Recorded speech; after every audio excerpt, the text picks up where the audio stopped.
Okay, so 2.3, number 13, I'm just doing this homework problem. It says use the graph to write an equivalent function for f of x. Now, if you already know because of the rules, you can write this equivalent function without the graph.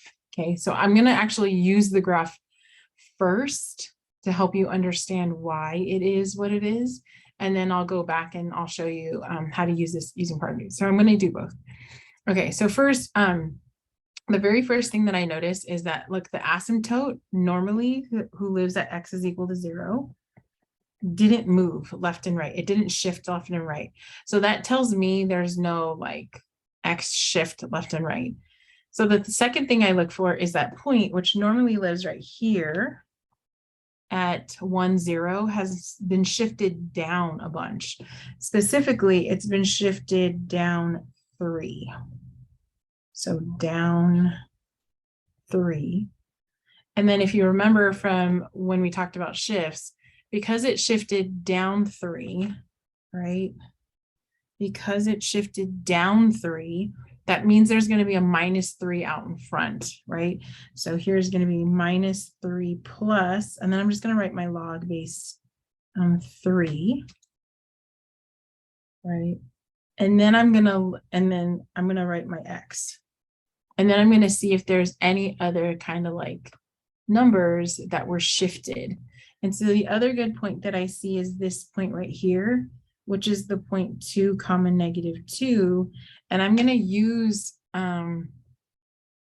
you can either plug it into here to get it out there. Is that 2? No, I'm so sorry. That's 3. That's 3. This is a 3. And comma -2. So when I'm plugging this in here, I hope that I get out a -2. So this is me checking really quick, and I'm just going to put a little check. So I'm going to go -3 plus log base 3 of 3. And we already know when I look at log base 3 of 3, if it shows it up. So imagine this as log base 3 of 3. We know log base 3 of 3 is just 1. We know that log base 3 of 3 is 1 because the argument and the base are the same.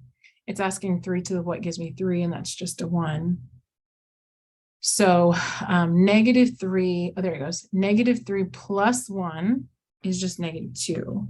So this whole thing equals to -2, which is exactly what I got over here. So when I plug in 3, I get out -2. So there's nothing else that needs to happen. So here I have one equivalent expression is -3 plus log base 3 of x, right? So then the next thing that I'm going to do, is I'm going to show you using log properties. And so one of the log properties that we were shown earlier today was log base b of x over y is equal to log base b of x minus log base b of y.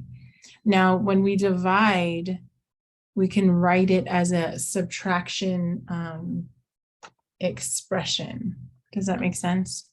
So then if I was to rewrite this one using this here, okay, and then let me just move this really quick because I should have.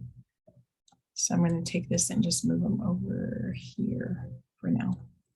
So I'm going to rewrite this using this formula here. So I'm going to go log base 3 of x minus log base 3 of 27. Now your brain should be like, oh my gosh, I know what log base 3 of 27 is. I know what that is, Ms. Johnson.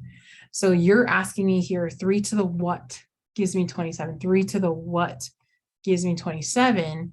Well, 3 to the what gives me 27? Well, that's just 3.